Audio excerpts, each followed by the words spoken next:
Assalamualaikum warahmatullahi wabarakatuh. Selamat berjumpa lagi dengan Ibu.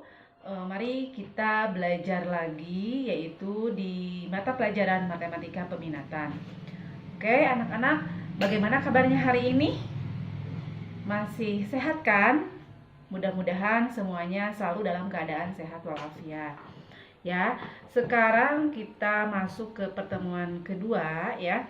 Ibu akan melanjutkan pembahasan dari materi pada minggu yang lalu. Nah, pada minggu yang lalu kita sudah membahas tentang materi-materi yang ada kaitannya dengan materi trigonometri yang akan kita bahas di kelas 11 ini. Salah satunya yang sudah kita bahas itu, kita sudah sampai membahas mengenai nilai sudut istimewa. Nah, kemarin ya, minggu kemarin Ibu sudah menjelaskan untuk menentukan nilai trigonometri dari sudut istimewa itu bisa menggunakan kaidah tangan kiri. Ya, itu sudah Ibu jelaskan. Ya, jadi ini seperti ini ya. Jadi si telapaknya menghadap ke muka ya, ke wajah. Jadi nanti kelingking sejajar atau setara dengan sudut 0 derajat. Kemudian jari manis itu 30 derajat, jari tengah 45 derajat, telunjuk 90 derajat, kemudian jempol itu kelingking 0 derajat, jari manis 30 derajat, jari tengah 45 derajat, kemudian jari telunjuk 60 derajat, kemudian jempol itu 90 derajat ya. Nah, bagaimana menentukan nilai sudut istimewa dengan menggunakan kaidah tangan kiri ini? Ya, Ibu ingatkan kembali. Ini adalah trik supaya kalian lebih mudah untuk mengingatnya untuk nilai trigonometri dari sudut-sudut istimewa. Ya, nah untuk sinus ya, misalkan kita mau menentukan nilai sin 30 derajat. Nah, untuk sin itu kita menggunakan perhitungan ya kemarin. Akar dari sisa jari setelah sudut yang dimaksud per 2 ya. Nah, misalkan kita mau menentukan sin 30 derajat. Tadi 30 derajat itu kan ada di jari manis ya. Ada di jari manis, berarti sin 30 derajat itu akar dari sisa jari sesudah ya. Sebelum sudut 30 derajat itu kan berarti kan ada berapa jarinya? Ada 1 kan? 30 kan yang ini. Ada 1, berarti akar 1 per 2 itu ya. Akar 1 itu berapa? Akar 1 itu 1, jadi 1 per 2. Sehingga sin 30 derajat itu adalah 1 per 2. Kemudian untuk menentukan kosinus. Nah, kebalikannya dengan sinus. Kalau sinus itu akar jarinya itu sebelum sudut yang dimaksud. Kalau kosinus akar dari sisa jari sesudah sudut yang dimaksud. Misalkan kita mau mencari cos 30 derajat. 30 derajat kan tadi terletak di jari manis ya. Berarti sisa jari setelah 30 derajat itu ada berapa?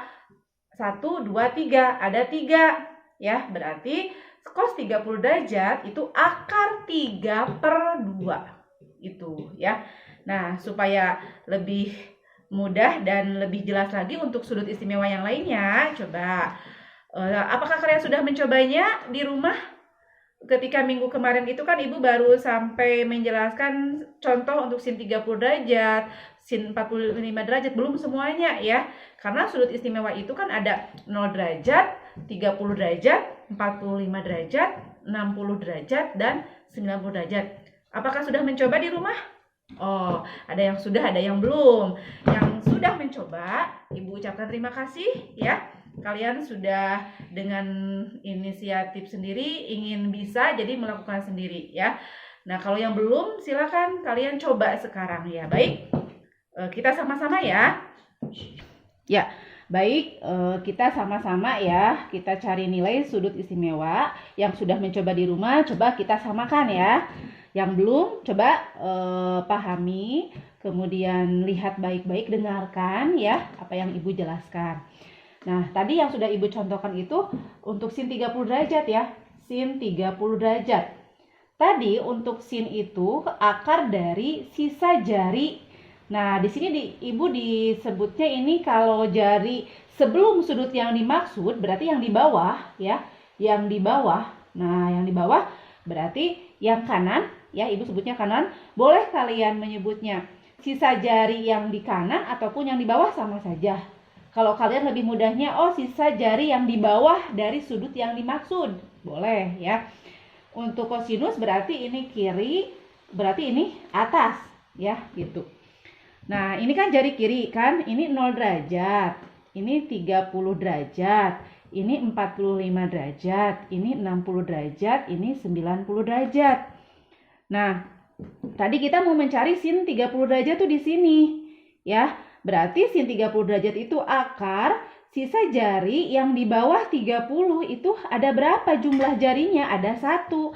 Berarti akar 1/2. Nah, akar 1 itu berapa? 1/2. Jadi, sin 30 derajat itu adalah 1/2 atau setengah. Kita coba lagi untuk sin. Misalkan sin 45 derajat. Nah, akar dari 45 derajat itu di sini. Sisa jarinya ada berapa yang di bawah? Ada 2. Berarti akar 2/2. Atau setengah akar 2. Nah, ini ya. Nah, nanti kalian bisa isi sendiri ya, bisa lakukan sendiri untuk menentukan sin sudut istimewa yang lainnya. Ini baru Ibu contohkan caranya yang 30 derajat sama 45 derajat.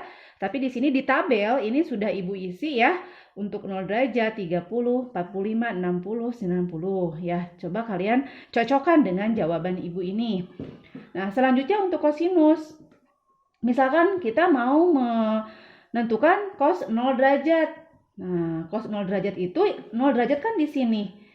Sisa jari yang ada di atas 0 derajat ada berapa? 1, 2, 3, 4. Ada 4. Atau Ibu sebutnya jari yang di sebelah kiri. Boleh, tadi kan kata Ibu, boleh kalian menyebutnya di atas atau yang kiri. Kalau di bawah itu yang kanan, bebas ya. Nah, tadi untuk yang di sebelah atas 0 derajat itu ada 4 jari. Berarti akar dari 4/2. Akar 4 berapa? 2/2. 2 dibagi 2 berapa? 1. Jadi cos 0 derajat itu sama dengan 1. Kemudian kalau cos 60 derajat. Nah, 60 derajat ini. Sisa jari di atas 60 derajat itu ada 1. Berarti akar 1/2. Akar 1 berapa? 1/2. Jadi setengah untuk cos 60 derajat itu. Kemudian kalau cos 90 derajat. 90 derajat di sini sudutnya. Di atas atau jari setelah sudut 90 derajat ada tidak di sana? Tidak ada kan? Berarti 0 jumlahnya. Sehingga akar 0/2. Akar 0 itu berapa? 0. Atau 0 dibagi 2 sama dengan 0. Jadi cos 90 derajat itu sama dengan 0. Boleh dicoba untuk cos 30 derajat. Cos 30 derajat ini 30 jari yang ada atau di atasnya ada 3, berarti akar 3/2 atau 1/2 akar 3. Nah, itu ya caranya. Nah, kalian ini mungkin trik ya, untuk menghafal dan mengingat lebih cepat. Karena nilai sudut istimewa itu harus sudah hafal di luar kepala. Karena nilai dari sudut-sudut istimewa itu menjadi dasar atau pedoman untuk menentukan nilai dari sudut trigonometri yang lainnya. Ya, jadi ini harus sudah hafal. Ini sebagai dasar untuk menentukan nilai dari sudut trigonometri yang lainnya. Nah, bagaimana untuk tangen? Kita sudah punya konsep dasar bahwa tangen itu sama dengan perbandingan sin per cos. Tangen alfa sama dengan sin alfa per cos alfa. Nah, kalau misalkan ditanyakan berapakah tangen 45 derajat?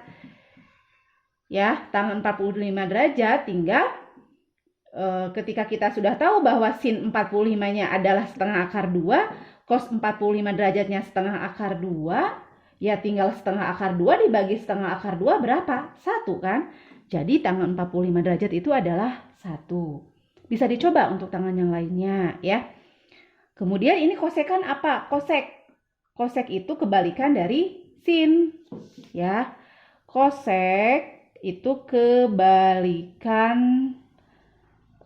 sinus. Kemudian kalau sekan atau sek itu adalah kebalikan kosinus. Kalau kotangen itu adalah kebalikan dari tangan. Nah, itu silakan kalian bisa mencobanya, lengkapi tabel ini. Nanti Ibu lihat ya jawabannya, kalian kirimkan ke Google Classroom nanti untuk tugas yang lainnya ya. Nah, selain nilai trigonometri untuk sudut istimewa, yang harus kalian pahami juga berkaitan dengan materi di kelas 11 ini ya, yaitu nilai sudut berelasi. Maksudnya sudut berelasi itu yang seperti apa? Yaitu untuk sudut-sudut yang bukan sudut istimewa. Itu ya.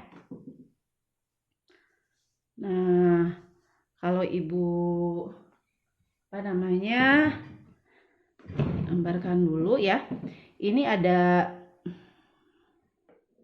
bidang ini X ini ya. Kalau untuk sudut trigonometri, untuk sudut berelasi itu kan di sini, ini di kelas 10 juga sudah dibahas ya. Ini terbagi menjadi 4 daerah ya, atau 4 kuadran di sini. Ya, ini kuadran 1. Kuadran ya. Kuadran 1, yang ini kuadran 2, yang ini kuadran 3, yang ini kuadran 4. Nah, untuk kuadran 1 itu untuk yang besar sudutnya, itu misalkan untuk sudutnya kita sebut alfa ya. Alfanya itu lebih dari atau sama dengan 0 derajat kurang dari sama dengan 90 derajat. Ini kan 0 derajat ya, ini 90 derajat ya. Kemudian untuk kuadran 2 itu alfanya lebih dari 90 derajat kurang dari 180 derajat. Kurang dari sama dengan ya. Kemudian kuadran 3 alfanya lebih dari 180 derajat kurang dari sama dengan 270 derajat. Kalau kuadran 4, alfanya lebih dari 270 derajat kurang dari sama dengan 360 derajat. Nah, kalian sudah bisa menentukan nilai dari sudut istimewa tadi. Yang besarnya 0 derajat, 30 derajat, 45, 60, dan 90. Nah, sekarang bagaimana caranya menentukan nilai sudut untuk sudut-sudut yang lainnya? Tadi kan untuk sudut istimewa itu kan yang berada di kuadran 1 semua ya. Nah, sekarang bagaimana untuk yang sudutnya bukan sudut istimewa, yang letaknya ada di kuadran 2, 3, ataupun 4? Nah, kalau untuk yang kuadran 1, yang 3, yang istimewa itu harus sudah hafal di luar kepala kan, itu sebagai dasar nantinya. Nah, kalau di kuadran 2, nantinya kita gunakan aturan, kalau kuadran 2 kita gunakan aturan 180 min alfa ya. Kalau kuadran 3 kita gunakan aturan 180 plus alfa. Kalau ini kan berarti yang kurang dari 180 kan yang ada di kuadran 2 itu. Kalau kuadran 3 ya lebih dari 180. Nah, sampai kurang dari 270 ya. Kalau kuadran 4 berarti kita gunakan aturan 360 min alfa. Nah, ini. Aturannya ini ingat. Nah, kemudian tanda atau nilai trigonometri di berbagai kuadran juga itu kan ada aturannya ya. Nah, kalau di kuadran 1 nilai trigonometrinya itu semuanya positif. Positif untuk semua jenis trigonometri. Jadi untuk semua, untuk semua itu yang 6 tadi. Sin, cos, tangen, kosekan, sekan, kotangen. Ini di kuadran 1 itu semuanya positif. Kalau di kuadran 2, yang positifnya itu hanya sin yang positif dan kebalikannya yaitu kosekan. Kuadran 3 yang positif adalah tangen dan kebalikannya yaitu kotangen. Kuadran 4 yang positif itu adalah kosinus dan kebalikannya yaitu sekan yang positif. Nah, nanti kita gunakan aturan-aturan ini dalam menentukan nilai trigonometri untuk sudut-sudut yang berelasi lainnya selain dari sudut istimewa. Contohnya, berapakah nilai dari sudut sin 210 derajat? Nah, sekarang kita harus menentukan dulu letak 210 derajat itu ada di kuadran keberapa. Kalau kuadran 1 itu intervalnya dari 0 derajat sampai 90 derajat. Kuadran 2 ini ya, intervalnya lebih dari 90 sampai dengan 180 derajat. Kuadran 3 itu lebih dari 180 derajat sampai dengan 270 derajat. Itu besaran sudutnya. Nah, berarti kalau 210 derajat itu ada di kuadran keberapa? Ada di kuadran ketiga, masuk di sini kan? Nah, ini ada di kuadran ketiga, 210 itu. Nah, kalau di kuadran ketiga, kita menggunakan aturan yang mana? Yang ini, 180 tambah alfa. Kemudian, aturan yang lain juga, yang ditanyakan itu sin. Sin di kuadran ketiga itu nilainya bagaimana? Positif atau negatif? Nah, kita lihat di kuadran 3 itu yang positif itu adalah tangen. Berarti sin itu negatif. Ini negatif kalau di kuadran 3. Nah, sehingga nanti karena negatif berarti negatif sin 210-nya kita ubah dengan aturan 180 tambah alfa karena ada di kuadran ketiga. Jadi 180 derajat tambah berapa? Alfanya berapa yang hasilnya 210? Lebihnya berapa lah gitu. Berarti 30 kan? Nah, sehingga ini sama dengan negatif sin. Kita ambil yang ininya. Negatif sin 30 derajat. Nah, 30 derajat itu kan merupakan sudut istimewa. Yang nilainya, nilai sinnya harus sudah hafal dan ingat gitu.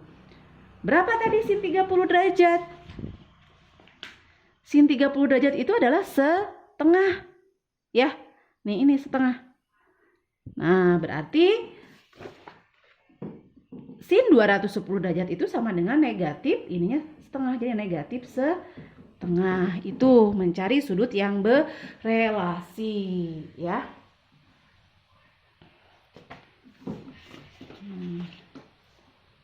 Nah, contoh yang lain lagi. Kita mau mencari tangan. Ya. Tangan berapa ya? Tangan 150 derajat. Coba. 150 derajat ada di kuadran keberapa? Berada dalam interval yang mana? Coba 150 derajat itu. Berada dalam interval yang ada di kuadran kedua. Ya, ini kan sampai kurang dari sama dengan 180 derajat. Berarti ini ada di kuadran kedua. Nilai tangen di kuadran kedua itu bagaimana? Positif atau negatif? Yang positif di kuadran kedua hanya sinus saja dan kebalikannya. Jadi tangen di kuadran kedua itu negatif. Sehingga ini menjadi negatif tangen. Di kuadran kedua kita gunakan aturan ini. 180 min alfa.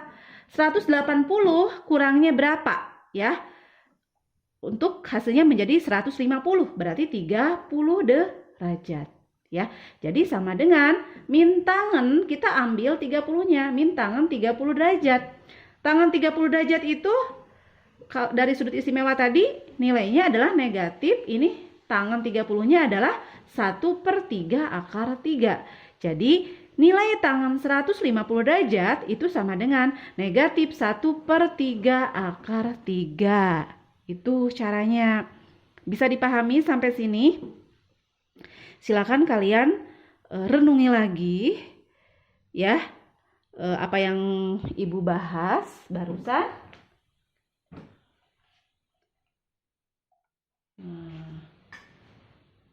Tuh ya. Kemudian selain sudut-sudut yang berelasi di sini ya.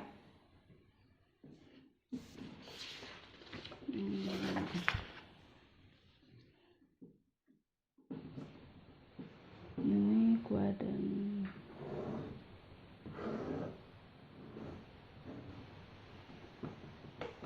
Itu kan alfa.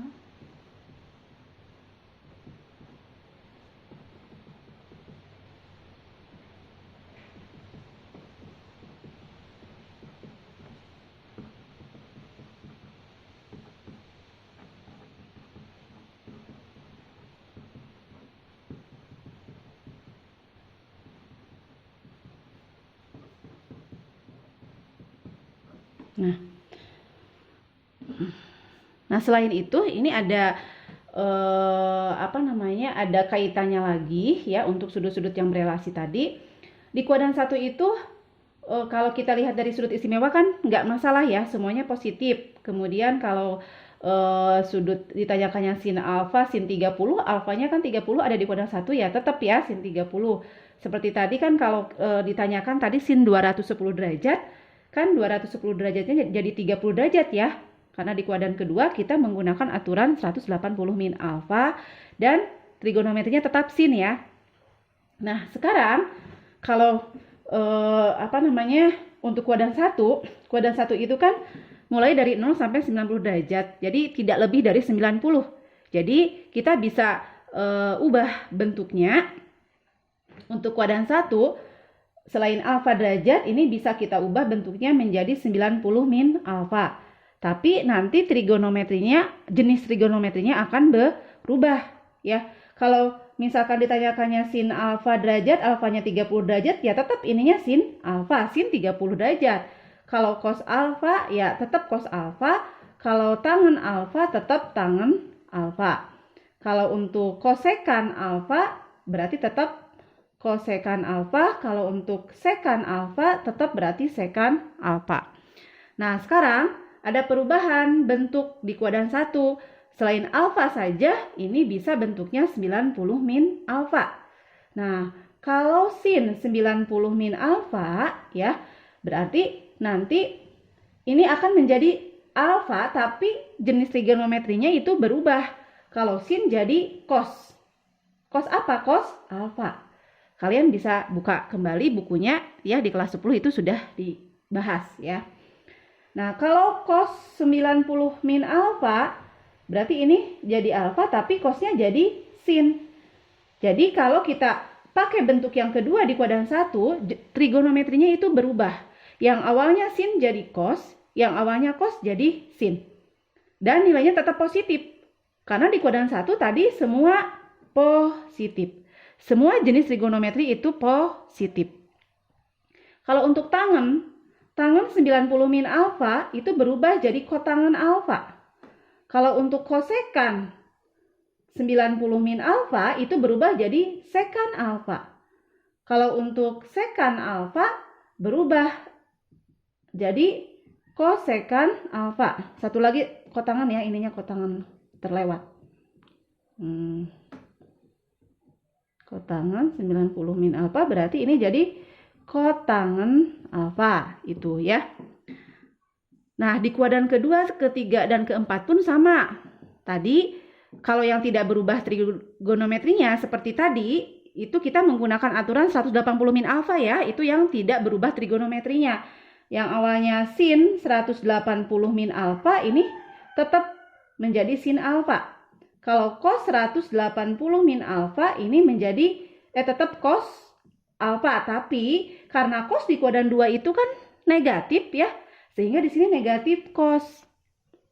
Ingat, kuadran kedua yang positif hanya sin dan kebalikannya. Sin dan kosekan yang positif. Berarti selain yang dua ini bernilai negatif. Tandanya negatif ya. Tapi kalau kita menggunakan aturan ini tidak ada perubahan untuk jenis trigonometri, cuman tandanya saja positif negatifnya. Yang hanya positif di kuadran 2 hanya sin dan kosekan. Kalau tangen, nah tetap tangen, tapi ini negatif. Kalau kosekan itu kan kebalikan dari sin. Tetap kosekan, tapi tetap positif ya, karena yang positif sin dan kosekan. Kalau sekan, tetap sekan, tapi negatif. Kalau kotangen, tetap kotangan tapi negatif. Itu. Kemudian untuk 90 tambah alfa. Nah, kalau 90 tambah alfa itu berubah trigonometrinya. Kalau di kuadran 1 yang berubah ketika bentuk 90 min alfa, kalau kuadran 2 berubah ketika 90 tambah alfa, ya.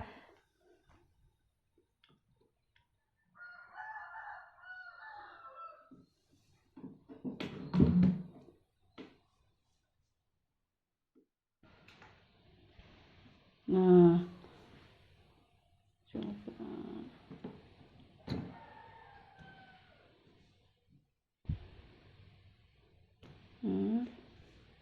ya. 90 tambah alfa, kalau ini sin berubah ya. Sin 90 tambah alfa berarti ini berubah jadi cos alfa. Nah, tapi ini tetap positif karena sin itu positif. Kalau cos 90 tambah alfa itu berubah jadi cos. Jadi setiap sin berubah jadi cos, cos jadi jadi sin ya ini. Tapi ini negatif karena di kuadran 2 yang positifnya hanya sin, berarti cos itu negatif. Perubahannya cos menjadi sin ya. Kalau apa namanya tadi tangan 90 plus alfa jadi kotangan alfa. Ininya negatif. Contohnya ya, seperti tadi kita mau menggunakan perubahan ini ya. Kita mau mencari sin 200 berapa tadi tangan? Tangan 150 derajat ya. Kita mau mencari tangan 150 derajat nih. Kalau mau pakai bentuk yang berubah 90 tambah alfa, berarti kan trigonometrinya berubah jadi kotangan ya. Jadi kotangan